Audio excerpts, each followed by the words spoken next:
প্রেম। দাদা আমাকে সর্বদাই জিজ্ঞেস করেন যে কানাই, এই প্রেম আসলে ঠিক কি? মানলাম যে এটা সমর্পণ, মানলাম এটা একে অপরের মধ্যে হারিয়ে যাওয়া, কিন্তু এর অনুভূতি কিরকম, এর অনুভব কিরকম?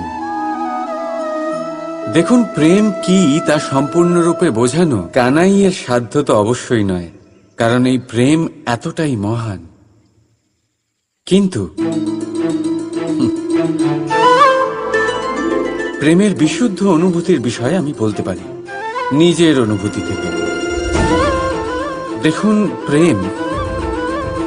প্রেম হলো সেই রং যা জীবনে মধু ভরে দেয়।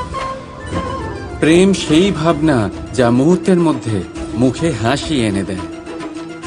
প্রেম সেই ফুল যা মনের বাগান